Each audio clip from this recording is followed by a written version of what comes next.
ተነክ ወገኛ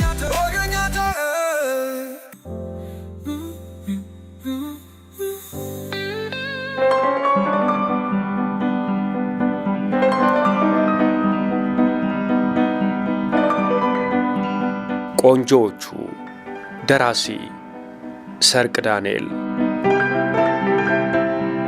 ቆንጆዎቹ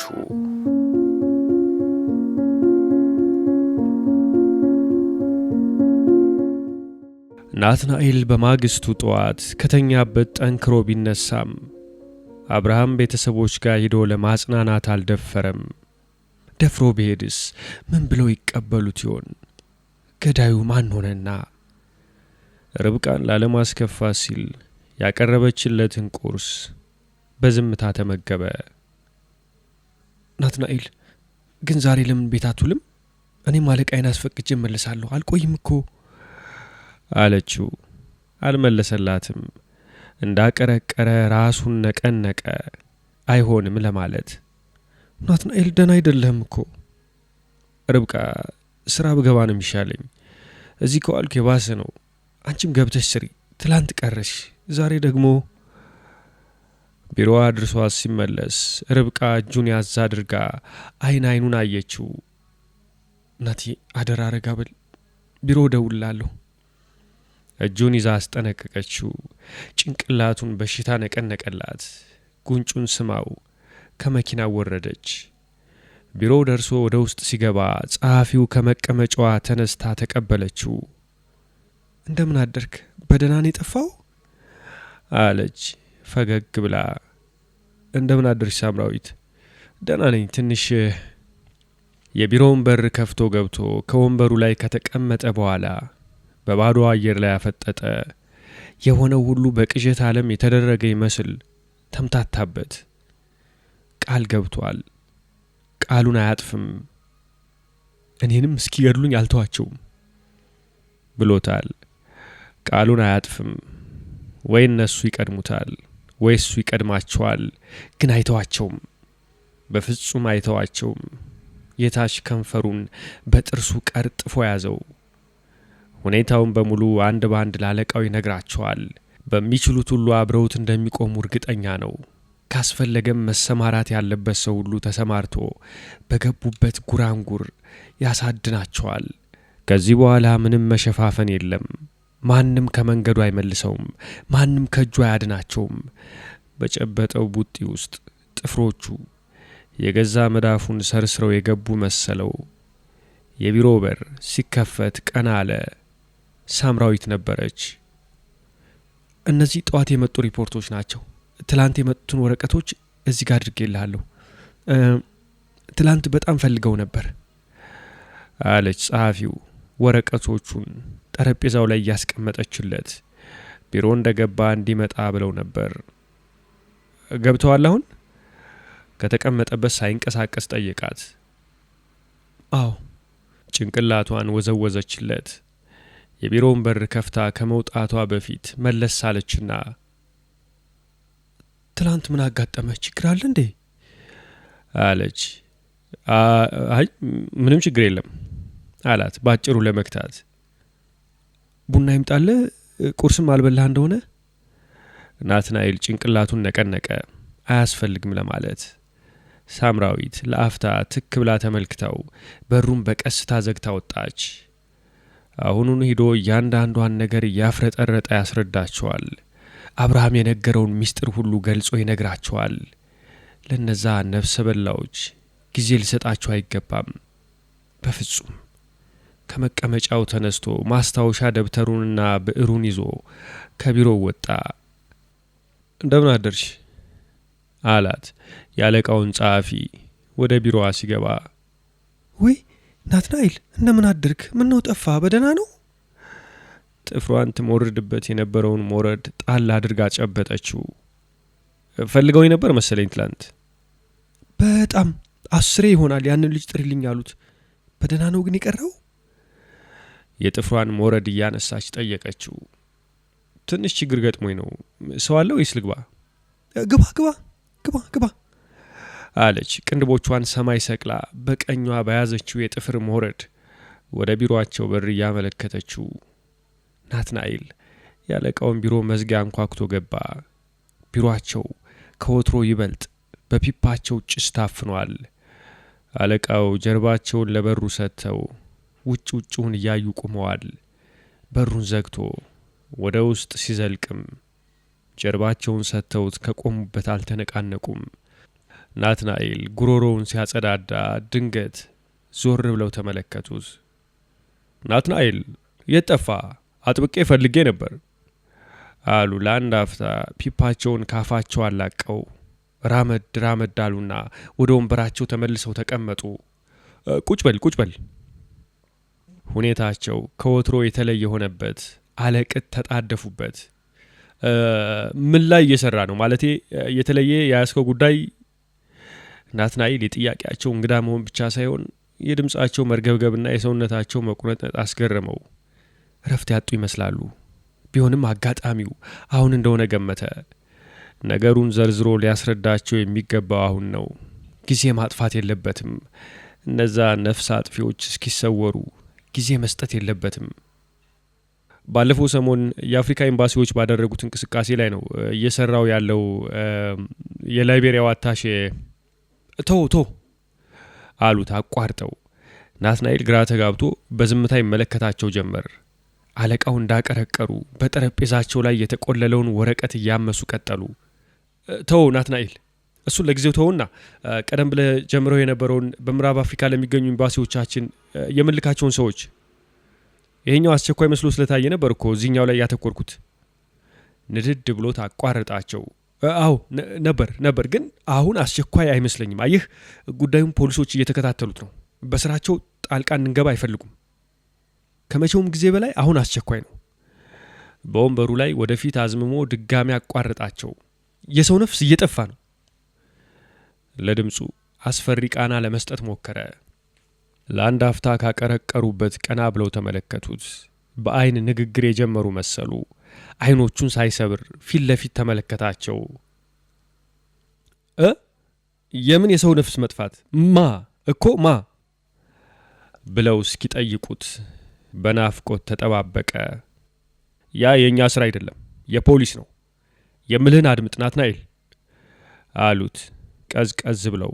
በመጀመሪያ አድምጡኝ። ያኔ ናትናኤል ድጋሚ አቋረጡት። ናትናኤል፣ በዚህ ጉዳይ ውስጥ ድጋሚ እጅህን እንድትከት አልፈልግም። አለቃው ከተቀመጡበት ተነስተው ቆሙ። ከቢሮዬ ውጣልኝ ማለታቸው እንደሆነ ተረዳ። እንደ አለቃ ሳይሆን እንደ አባቱኝ ነው መክረህ። ድምጻቸውን አረጋዊ ለዛ አላብሰው ሊያግባቡት ሞከሩ። ቆይ ላስረዳውት፣ ሁኔታውን እኮ አልተረዱትም። ነገሩ ሌላ ነው አለ ናትናኤል ከተቀመጠበት ሳይንቀሳቀስ ሽቅብ እየተመለከታቸው።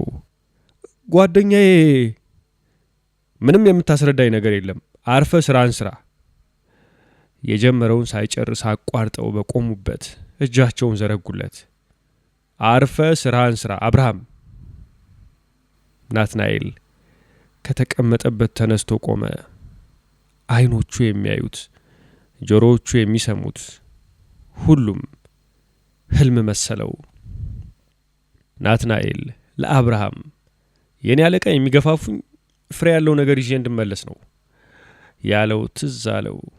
አብርሃም እንግዲያው አለቃህም እንዳንተ አይናቸው ተሸብቧል ማለት ነው ብሎት ነበር። ያለቃው አይን ተገለጠ ማለት ነው። እሱ የማያዩን ሚስጥር መመልከት ጀመሩ ማለት ነው። የእሱ አይን መቼም አይገለጥ፣ እንዲገለጥም አይሻ። የተዳፈነው ያበቃው የሱ ጓደኛ ነው፣ አብርሃም ነው። ናትናኤል ትክ ብሎ አለቃውን ተመለከታቸው። አይናቸውን ሰበሩ። በጎንና በጎን ያንጠለጠሏቸው ክንዶቻቸው የእርሳቸው የራሳቸው እንዳልሆኑ ሁሉ ረዘሙበት፣ ተንዘላዘሉበት። እንደገና ቀና ብለው ሲያዩት አይኖቻቸው ውስጥ የሚጋልበውን ያልተገራ ሌጣ ፍርሃት ተመለከተ። አዘነላቸው፣ ተጸየፋቸው። ግድ የለም ብቻውን ወደ ጨለማው ይወጣል። ያለ ረዳት ብቻውን አድኖ ይይዛቸዋል። ቀድሞውንም አለቃውን ተማምኖ አልተነሳም። ቃል ገብቷል። አብርሃም አልተዋቸውም ብሎታል። ሞት ግድ የለውም። አብርሃም እንኳን ልጁን ትቶ ሄዷል። እሱ አንድ ነው፣ ብቻውን ነው። ቢቀርም በሄድም ማንንም አይጎዳም። ርብቃ አዎ፣ ግን ቢጤዋን አታጣም። ቃል ገብቷል። ከአሁን ወዲያ አይመለስም። ሕግ ፊት እስኪያቀርባቸው በገመድ ተንጠልጥለው ዥው ዥው ሲሉ እስኪያያርፍም። የዓመት ፍቃዴን አሁን መውሰድ ይችላሉ አላቸው አለቃውን። አልተናገሩም። ጭንቅላታቸውን በአዎንታ ነቀነቁለት። የዘረጉለትን እጃቸውን ሳይጨብጥ ፊቱን መለሰ። የቢሮአቸውን መዝጊያ ከፍቶ ከመውጣቱ በፊት የበሩን እጀታ እንደጨበጠ ዞር ብሎ አይኖቹን አጥብቦ ተመለከታቸው። አርብ ዕለት አንድ መላምት ላይ እንድደርስ ጠይቀውኝ ነበር አይደለ? የጠየቁኝ መላምት ላይ ደርሻለሁ። አዲስ አበባ ውስጥ አንድ አውሬ ገብቷል አላቸው። ለአንድ አፍታ አገጫቸው የተንጠለጠለ መሰለው። የቢሮአቸውን በር ዘግቶ ወደ ቢሮ አመራ። ወደ ቢሮው ተመልሶ በጠረጴዛው ላይ የነበረውን ወረቀት ሁሉ እየሰበሰበ በመሳቢያው ውስጥ ያጭቅ ጀመር። ብዕሮች፣ ወረቀቶች፣ መስፊያዎች፣ የፋይል ትሬዎች አንድ ባንድ እየተነሱ ከታችኛው መሳቢያ ውስጥ ታጎሩ።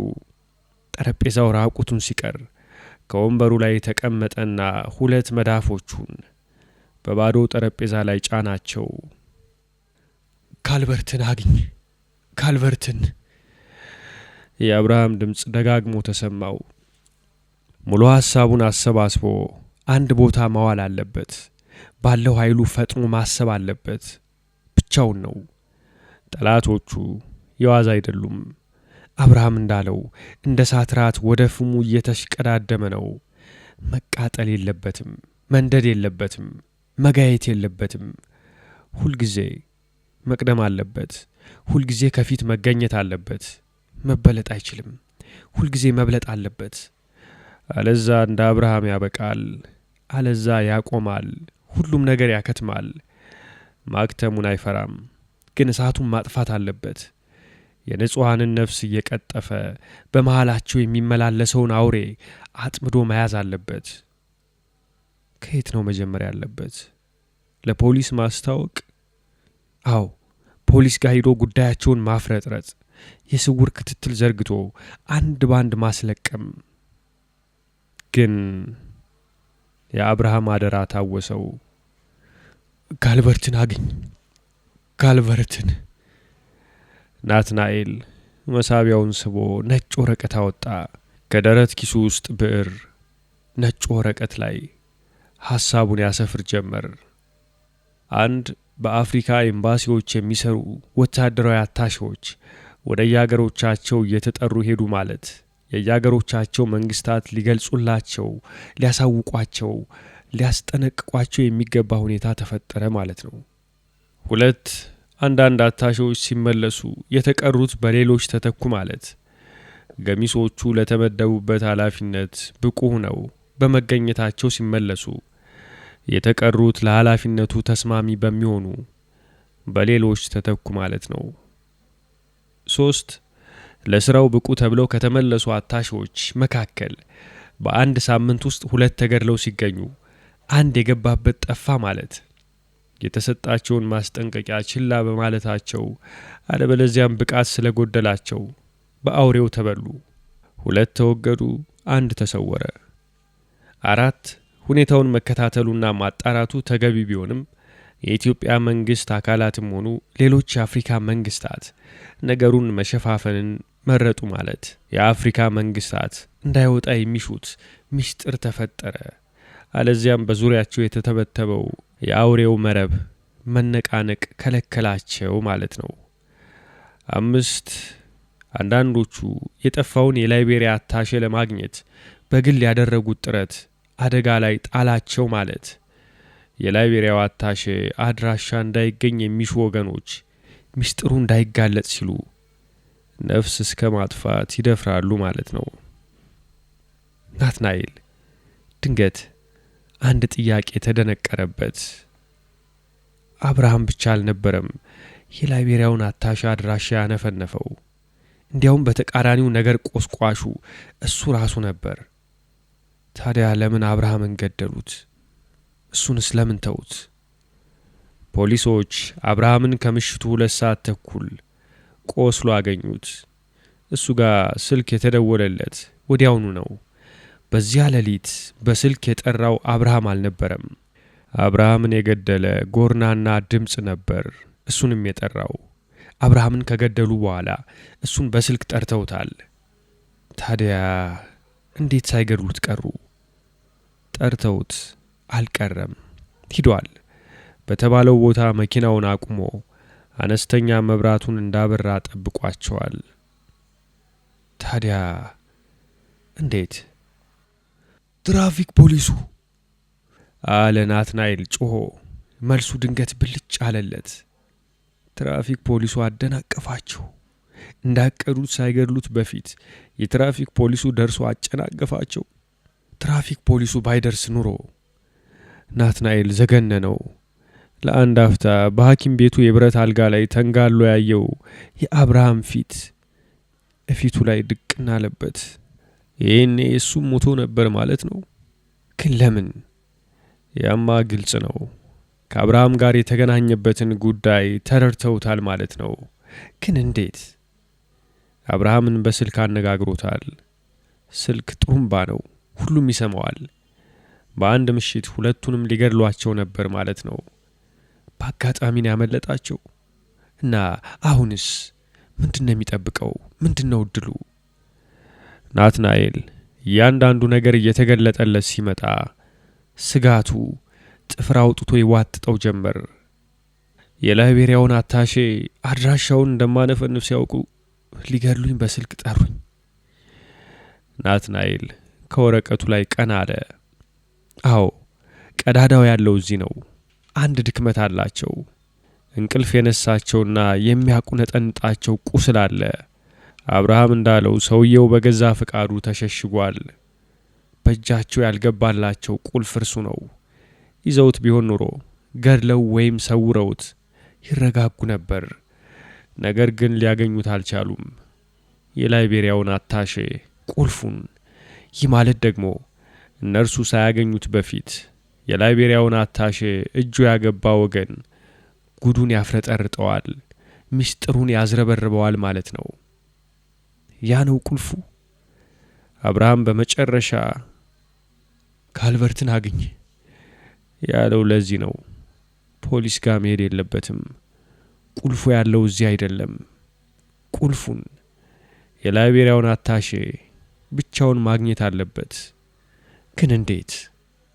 አብርሃም ስለ ላይቤሪያው አታሼ የነገረውን ለማስታወስ ሞከረ።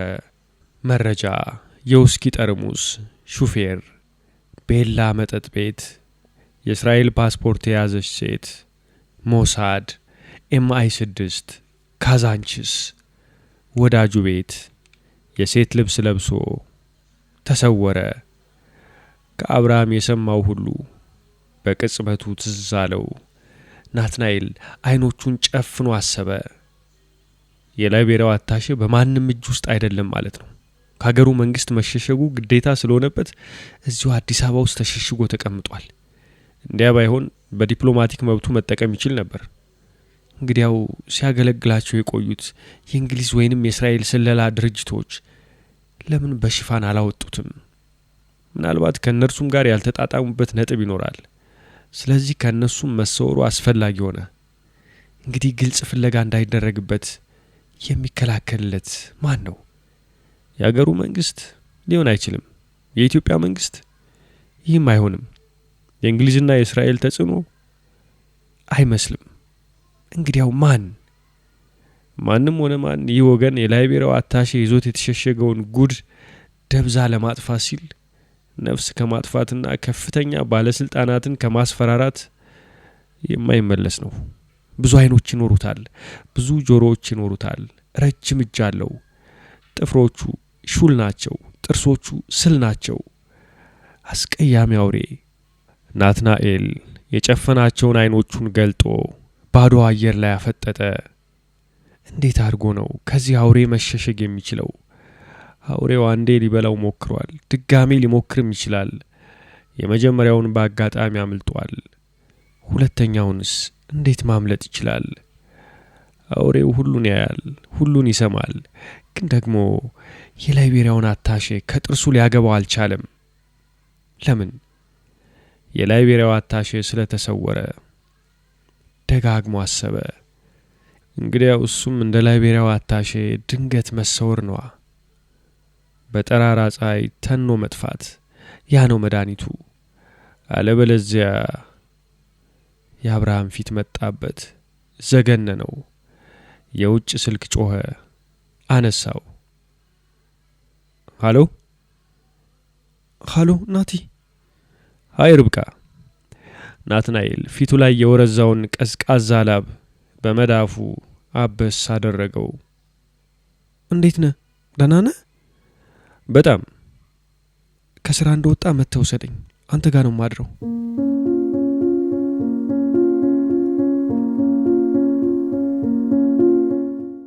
ጥሩ አለ ብርጋዴር ጄኔራሉ ለበርካታ ደቂቃዎች ሲከራከሩ ከቆዩ በኋላ ለማርቆስ አንድ እድል ለመስጠት ወስኖ 2 ቀን እሰጣለሁ።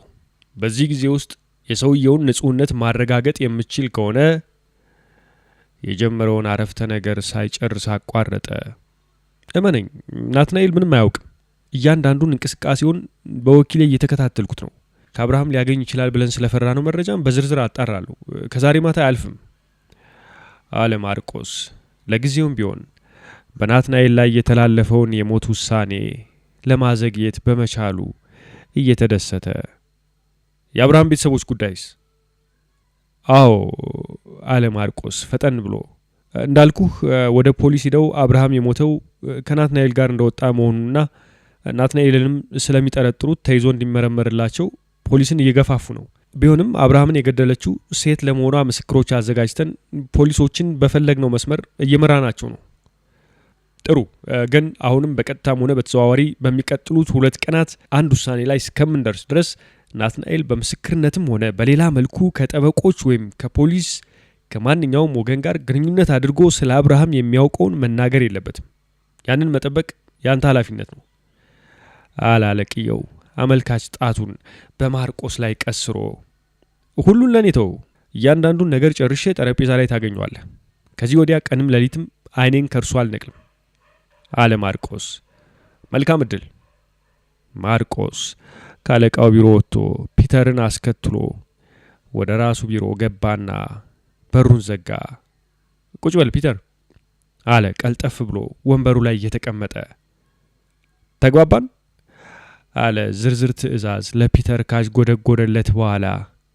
አሁኑኑ ከክትትል ክፍል አንድ ሰው ይዘይድ። ለአንዲት ደቂቃ እንኳን ከአይንህ እንዲርቅ እንዳትፈቅድለት። እያንዳንዱን ነጥብ ዘርዝሮ ካስተላለፈ በኋላ ኮቱን ከወንበሩ ላይ አነሳና ፒተርን ትቶ እየተቻኮለ ወደ በሩ አመራ። ዝርዝር ሪፖርቱን ማታ እዚህ ፈልገዋለሁ አለ አመልካች ጣቱን በገዛ የቢሮ ጠረጴዛው ላይ ቀስሮ። መኪናው ውስጥ ገብቶ ከግቢው ወጣ።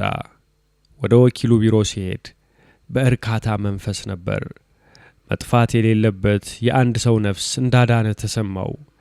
መኪናውን ከወኪሉ መስሪያ ቤት አጥር ውጭ አቁሞ በእግሩ ወደ ውስጥ ገባ። ወደ ዋናው ሕንጻ በሚያስገባው በር አልፎ በስተቀኝ ያለውን የህዝብ ስልክ አነሳና ወደ ቢሮዋ ደወለ። ሃሎ አለው የሴት ድምጽ። ከአክራ ነበር አለ ማርቆስ በተለመደው የመክፈቻ ምልክት። አውሮፕላኑ በስንት ሰዓት ይገባል? አለ ያው የሴት ድምጽ መልሶ። አሁን አለ ማርቆስ ወዲያውኑ ወደ መገናኛው ቦታ እንድትሄድ ምልክት እየሰጣት ቀልጠፍ ብሎ ስልኩን ዘጋና ወደ መገናኛው ቦታ ተጣደፈ። በአንድ መተላለፊያ ፊት ለፊት ወደ ተሰሩት የሴቶችና የወንዶች የመታጠቢያ ቤቶች በሚያስገባው በር ገባና በስተግራ ከተደረደሩት የመታጠቢያ ሳህኖች ወደ አንዱ አምርቶ ቧንቧውን ከፍቶ እጆቹን ይታጠብ ጀመር። በጠባቧ መተላለፊያ የነበረ አንድ ሌላ ሰው እንደወጣ ማርቆስ ቀልጠፍ ብሎ መደዳ ከተደረደሩት የሴት መጸዳጃ ክፍሎች የአንዱን በር ከፍቶ ገባና በሩን ከውስጥ ቀረቀረው። ጆሮውን አቅንቶ መጠባበቅ ያዘ። በስተቀኙ ያለው የመጸዳጃ ክፍል በር ሲከፈትና ከውስጥ ሲቀረቀር ተሰማው። ቃ ቃቃ ቃ ቃቃ። ሁለቱን የመጸዳጃ ክፍሎች የሚለየውን ስስ የእንጨት ግድግዳ በሳንቲም እያንቋቋች እንዲቀጥል ምልክት ሰጠችው። ቆንጆዎቹ አለ አፉን ዘወትር ወደሚጠቀሙባት ቀዳዳ አስጠግቶ። ቀጥል አለው የሴት ድምፅ። ቢሮ ገብቷል አላት። አዎ አለው ያው የሴት ድምፅ። ትላንት አልገባም ብለሽ ነበር። ዛሬ ገብቷል። እስካሁን ከአብርሃም ጋር ስላደረገው ግንኙነት ያገኘሽው አለ? ምንም ላገኝ አልቻልኩም። ላነጋግረው ሞክሬ ነበር ግን ምን? ሊያነጋግረኝ ፈቃደኛ አይመስልም። ጥሩ፣ በተሻለሽ ከአብርሃም ምን እንዳገኘ ለማግኘት ሞክሪ። እሺ እሞክራለሁ። ሁለተኛ አለ ማርቆስ ጠበቅ አድርጎ፣ ካሁን በኋላ በየሳምንቱ የምታቀርቢውን ሪፖርት በቀን እፈልጋለሁ። እሺ ጨርሻለሁ አለ ማርቆስ። ከጎኑ ያለው ክፍል ተከፍቶ ሲዘጋ ተሰማው። ለጥቂት ደቂቃዎች ባለበት ቆየና አካባቢው ጭር ማለቱን በበሩ ቀዳዳ ካረጋገጠ በኋላ ቀልጠፍ ብሎ በሩን ከፍቶ ወጣ።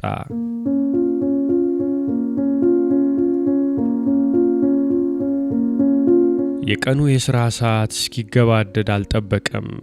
ካሁን ወዲያ እንደ ሌሎች በሰዓት አይመራም። ተባራሪ ነው፣ ድኩላ፣ ታዳይ ነው፣ ጅግራ፣ መሮጥ፣ መሸሽ፣ መብረር። ለምሳም ከቢሮ አልወጣም። እዛው ቢሮ ውስጥ ቁጭ እንዳለ ማድረግ ያለበትን አንድ ባንድ ደቂቃ በደቂቃ አሰላሰለው። መልሶ መላልሶ አብላላው፣ አኘከው። መፍራት የለም፣ ጊዜ የለውም ለመፍራት። መቁረጥ አለበት፣ ግን ደግሞ መሮጥ፣ መሸሽ፣ መሽሎክሎክ።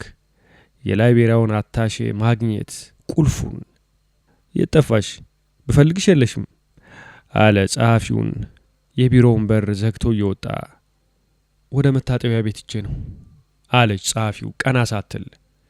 ሰው ከፈለገኝ አሁን ወጣ አለበይ እመለሳለሁ፣ መዝገብ ቤት ነኝ አላት። ከቢሮው ወጥቶ ቢሮዋን በረጃጅም እርምጃዎች እየተሻገረ ሳምራዊት ከጀርባ ትክ ብላ ተመለከተችው። በስልክ የሚፈልግ ሰው አለ። አሁን ደውለው ላገናኝ ስል ስልኩ ተቋረጠብኝ። መልሰው ይደውሉ ይሆናል አለች ሳምራዊት እጇን በስልኩ እጀታ ላይ እንደጫነች። ማነኝ አሉ? አይ ዝም ብለው አለው ያሉኝና አዎ ማን ልበል ስል ስልኩ ተቋረጠ። ምረታብ ይሆናል አለ ናትናኤል ሰዓቱን እየተመለከተ። ምረታብ በሰሜን አፍሪካ ክፍል ውስጥ የሚሰራ የሥራ ባልደረባው ነው። አይ የውጭ ስልክ ነው እኮ፣ ደግሞ የምረታብን ድምፅ አውቋለሁ። ይሄ በጣም ጎርናና ነው። በጣም ጎርናና ድምፅ። አውሬው፣ አዳኙ ለምን ደወለ? ምን ሊለው ደወለ? መኖሩን ለማረጋገጥ። አዎ መኖሩን አረጋገጠ። ስልኩ ተቋረጠ። ስልኩን ዘጋው። አውሬው ናትናኤል ሌሊት ከእንቅልፉ ባኖ ተነስቶ ራሱን በጨለማ ክፍል ውስጥ እንዳገኘ ሕፃን ዙሪያው አስፈሪ ሆነበት። ወደ እሱም እየመጡ ነው። ከአንድ ሰዓት በኋላ ደውል በይው፣ መልሶ ከደወለ። ትመለሳለህ አይደል? የት መሄድ ነው አለች ጸሐፊው ድንገት ብድግ ብላ። አንድ የማነጋግርህ ነገር ነበር። ማታም ቢሆን ከስራ በኋላ ትመለሳለህ እንዴ? አዎ መዝገብ ቤት ነኝ እኮ። ፈጠን ብሎ ከቢሮዋ ወጣ። በመተላለፊያው መሃል ቆም ብሎ አሰበ። እየተከታተሉት ነው። ምራቁ እልም አለ። ወደ መዝገብ ቤት ለመሄድ ሐሳብ አልነበረውም። አልሄደም። አለቅጥ መደናገጡ ራሱን አበሳጨው። መጠንቀቅ ብቻ ነው ያለበት፣ መጠንቀቅ። ሳይጣደፍ ረጋ ባለ ሁኔታ በፎቁ የጓሮ በር ወጣ። ተርታውን ተደርድረው የቆሙ መኪናዎች ተመለከተ። ቀና ሲል ጸሐፊው በመስኮት ቁልቁል ስትመለከተው አየ።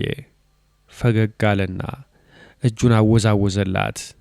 እንዳያስ ስታውቅ መጋረጃውን ለቃ ወደ ኋላ ተመለሰች። ጋሽ ዋለልኝ እንደምን ዋሉ ወደ መስሪያ ቤቱ ነባር ሹፌር አመራ። እንደምን ዋልክልኝ ጌታዬ? ስራ ፈተው ከተቀመጡበት አነስተኛ የጭነት መኪና ውስጥ ወጥተው ሰላምታ ሰጡት ጋሽ ዋለልኝ። ሁኑ ደህና ዋሉ አላቸው ተጠግቶ የዘረጉትን እጃቸውን እየጨበጣቸው።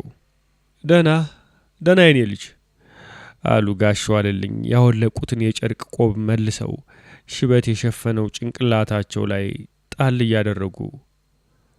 እባክዎት እዚህ ኤድ ባንክ ደረስ ብለን እንምጣ፣ ለስራ ነው አላቸው ዘና ብሎ። አይ ስምሪት ሳይፈቅድማ የተለመደውን ንትርክ ጀመሩ። ነግሬዋለሁ ስራ ስለያዘ ነው እንጂ እሱም አብሮኝ ያዥ ነበር። ያሬድ አይደል? ነግሬዋለሁ። ግን አደራ አሉ ጋሽ ዋለልኝ እያወላወሉ።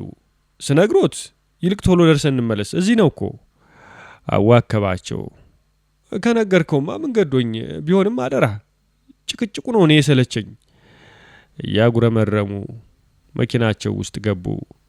ናትናኤል ፈጠን ብሎ ሸራ ከለበሰችው አነስተኛ የጭነት መኪና ጀርባ ዞረና ሸራውን ገለጥ አድርጎ ከዕቃ መጫኛው ላይ ዘሎ ወጣ። ሸራውን አስተካክሎ ዘጋው። ወንበሩ ላይ ፎቀቅ አለና ከጀርባቸው ያለውን መስኮት አንኳኳላቸው። እንሂድ ጋሽ ዋለልኝ። ከዚያ ከኋላ ምን ትሰራለህ እዚህ ቦታ እያለ አሉ ጋሽ ዋለልኝ ከጎናቸው ከጋቢና ያለውን ወንበር በእጃቸው ቸብ አድርገው አንገታቸውን ጠምዝዘው እየተመለከቱት። ይሂዱ ይዘን የምንመጣው ዕቃ ስላለ ነው፣ እሱን ለመደገፍ በኋላም ቢሆን እዚሁ መምጣት አይቀርም ብዬ ነው አላቸው ድምፁን ለማርገብ እየሞከረ።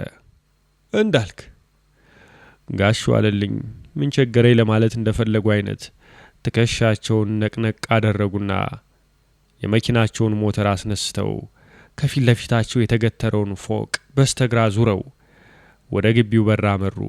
ከጭነቷ መኪና ጀርባ የተሸፈነውን ሸራ ገለጥ አድርጎ በቀጭኑ ተመለከተ። ብርማ ቀለም ያላት 131 ፊያት መኪናው ከህንጻው ፊት ለፊት ከተደረደሩት የሰራተኞች መኪናዎች መሃል ቆማለች። ተሰናበታት። ኤድ ባንክ ነው ያልከኝ? ጋሽ ዋለልኝ ጮኸው ጠየቁት። አዎ አለ ናትናኤል ሸራውን በቀጭኑ ከፈት አድርጎ እንደያዘ ፊቱን ወደ ጋሽ ዋለልኝ መለስ አድርጎ ወዲያው ዞሮ በቀጭኑ ከፍቶ በያዘው ሸራ አሾልኮ ከጀርባ ያለውን ሁሉ ያጠና ጀመር። የመረጃው መስሪያ ቤት አባል ከሆንኩ ጀምሮ የሚሄድበትን ብቻ ሳይሆን የመጣውበትን መንገድ ማየት ተምሬያለሁ። ትዝ አለው አብርሃም ያለው ከኋላ የተከተለው መኪና የለም። እሱ የተሳፈረበት የጭነት መኪና ከመስሪያ ቤቱ ግቢ ስትወጣ አንድ ቀይ ፎርድ መኪና ወደ ግቢ ገባች። ዙሪያውን ተመለከተ። ወዲያ ማዶ ሁለት ሰዎች የስልክ እንጨት ተደግፈው ያወራሉ። ሁለት ሴቶች ቁልቁለቱን ይወርዳሉ። አንድ ሎተሪ ሻጭ ችላ ብለውት ዳገቱን የሚወጡትን አዛውንት እየወተወተ ከጎናቸው ይሮጣል። ወዲያ ማዶ መናፈሻ ውስጥ አንድ ነጭ ሲትሮይን ቆማለች። ናትናኤል ሸራውን በቀጭኑ ከፍቶ እንደያዘ ትንፋሹን በረጅሙ ለቀቀው። የታለ አውሬው? አውሬው የለም፣ ሰላም ነው። ዋናው ነገር ከመስሪያ ቤቱ መውጣቱን አውሬው አያውቅም፣ አልተከተለውም። ናትናኤል በአሸናፊነት ስሜት ፈገግ አለ። አይኖቹን ግን ከመኪናው ጀርባ ካለው መንገድ ላይ አልነቀለም። ጋሽ ዋለልኝ ወደ ግራ ታጥፈው ወደ እርሻና ኢንዱስትሪ ልማት ባንክ አመሩ። መኪናዋ ከባንኩ በር ፊት ለፊት እንደቆመች ናትናኤል ሸራውን ገልጦ ዱብ አለ። መጣው፣ እዚሁ ጠብቁኝ አላቸው ወደ ጋሽ ዋለልኝ ራመድ ብሎ። ጭንቅላታቸውን ነቀነቁ ሽማግሌው እሺ ለማለት። ናትናኤል በባንኩ የፊተኛ በር ገባ ብሎ ደቂቃም ሳያጠፋ ወዲያው ወደ ውጭ ከሚወጡ የባንኩ ደንበኞች ጋር ተደባልቆ ከባንኩ ወጣ። ከጠባዋ መንገድ አልፎ ከዋናው መንገድ ገባ። ጋሽ ዋለልኝ ወደ ባንኩ ሲገባ አይተውት ይሆናል። ሲወጣ ግን እንዳላጤኑት እርግጠኛ ነበር። በተቀመጡበት መኪና ውስጥ እንዳሉ ፍዝዝ ብለዋል ሽማግሌው። ታክሲ ካዛንቺስ? የታክሲውን በር ከፍቶ ገባ። ካዛንቺስ ከመድረሱ በፊት ሂሳቡን ከፍሎ ከታክሲው ወረደ። ወደ አንድ ኪዮስክ ጠጋ ብሎ እባክህን ባርኔጣ አለ ብሎ ለጣፋ ባርኔጣ ገዝቶ ጭንቅላቱ ላይ ደፋት። መንገዱን ተሻግሮ ከካዛንቺስ የሚመጣ ታክሲ አስቁሞ መርካቶ ብሎ ተሳፈረ። በመጣበት መንገድ ሲመለስ ባንኩ ጋር ሲደርስ ጋሽ ዋለልኝን ባይኑ ፈለጋቸው። እዚያው መኪናቸው ውስጥ ተቀምጠው ከፊት ለፊታቸው ባለው አየር ላይ አፍጥጠው አገኛቸው። አለፋቸው። የተሳፈረበትን ታክሲ ከላይኛው ቤተ መንግስት ወደ እስጢፋኖስ ቤተ ክርስቲያን የሚያመራውን አውራ ጎዳና አቋርጦ ወደ ፍልውሃ አቅጣጫ ሲያመራ ለአንድ አፍታ በስተቀኙ የሚገኘውን የመስሪያ ቤቱን ደጃፍ እስከ ግንባሩ ከደፋው ባርኔጣው ስር በሚንከባለሉ አይኖቹ አሰሰው። እዚያና እዚያ ጥቂት ሰዎች ይታያሉ። ከመስሪያ ቤቱ ግቢ አንድ ጥቁር መርሰዲስ መኪና ወጣ። መናፈሻው ውስጥ የቆመችው ነጭ ሲትሮይን አሁንም እዛው ነች። አለፈ። ኢትዮጵያ ሆቴል ጋር ከመድረሱ በፊት መርካቶ ብሎ የተሳፈረበትን ታክሲ አስቁሞ ወረደ። የፖስታ ከረጢት አለህ? አንድ ስጠኝ። መንገድ ዳር ተቀምጦ ከረሜላና ማስቲካ ከሚሸጥ ልጅ ላይ የፖስታ ከረጢት ገዛና የዋናው ፖስታ ቤትን የታችኛ በር ደረጃዎቹን በሩጫ ወጣቸው። በአዳራሹ ውስጥ ከረጃጅሞቹ መስኮቶች ጥግ ከተደረደሩት የመጻፊያ ጠረጴዛዎች ወደ አንደኛው ሂዶ ከደረት ኪሱ ውስጥ ወረቀትና እስክሪብቶ አውጥቶ መጻፍ ያዘ። ርብቃ ብዙ ማለት ፈልግ ነበር፣ ግን ጊዜ የለኝም። ርብቃ እቤት ሄደሽ የማዕከለኛውን ቁም ሳጥን ስትከፍቺ 800 ብር የያዘ ካኪ የፖስታ ከረጢት ታገኛለሽ። ከራስጌ ደግሞ 20-30 ብር ታገኛለሽ። ያገኘሽውን ይዘሽ ዛሬ ማታ በ1 ሰዓት አምባሳደር ቲያትር ፎቅ በግራ በኩል ግቢ። ልክ 2 ሰዓት ሲሆን ተነስተሽ ወደ መጸዳጃው ክፍል ግቢ። እዚያ ታገኛለሽ። ያንቺው ናትናኤል። አንብበሽ ስጨርሽ ይህን ወረቀት አቃጢው አደራ። ወረቀቱን አጣጥፎ የፖስታ ከረጢት ውስጥ ከከተተው በኋላ የአፓርትመንቱን በርና የመኝታ ቤቱን ቁም ሳጥን ቁልፍ አብሮ በፖስታ ከረጢቱ ውስጥ ጨመራቸውና ወደ ፖስታ ሳጥኑ አመራ። የፖስታ ሳጥኑን ከፍቶ በቀኝ እጁ የያዘውን ከረጢት ከውስጥ ከቶ መዝጊያውን መለስ አድርጎ ተወው። የፖስታ ቤቱን ሰፊ አዳራሽ ተሻግሮ በተርታ ከተደረደሩት ቢጫ የህዝብ ስልኮች መሃል አንዱን አንስቶ መደወል ያዘ። አሎ ምረት ነሽ? እንደምንድን ነሽ? አወቅሽኝ? ናትናኤል ነኝ። ሃይ ናትናኤል፣ እንደምንድን ነህ? አለን። ደህና ነሽ? ደህና። እንዴት አስታውስከኝ ባክህ? ምረት የርብቃ የመስሪያ ቤት ጓደኛ ነች። ቀደም ብሎ ሁለቱም አንድ ቢሮ ውስጥ ይሰሩ ስለነበር ርብቃን ፈልጎ ሲደውል አልፎ አልፎ ምረት ስልኩን ስለምታነሳ አዘውትረው በስልክ ተገናኝተዋል። በአካልም 2-3 ተያይተዋል። ምረት ባክሽ ርብቃን ፈልጊያት ነበር፣ ላስቸግርሽ ትጠሪልኝ? እዚህ እኮ አይደለችም። ቆይ ስልኩን ላዙርልህ ወደ እሷ ቢሮ፣ አትዝጋው አለች ምህረት ተሳስቶ የደወለ መስሏት። ቆይ አለ ናትናኤል ፈጠን ብሎ። ታዩ ስልኩን አታዙሪው፣ አንቺ ጋር ብትጠሪልኝ እሷ ነው። ምረት ግራ ገባት። እሷ ቢሮ ደውሎ ከሌላ ቢሮ ሰው ጥሪልኝ ማለት ምን ማለት ነው? ለምን ቀጥታ ርብቃ ጋር አልደወለም? አይ ወንድ የሰበቡ ብዛት። እሷ ድሮውኑ ጠርጥራለች እንደፈለጋት። ወየው ግን ርብቃ ምን ትላታለች ብታወጣው? እሺ መጣው ጠርቻት አለችው ሳቋን አፍና እስክሪብቶዋን ጠረጴዛ ላይ ጣል አድርጋ ከተቀመጠችበት ወንበር ላይ እየተነሳች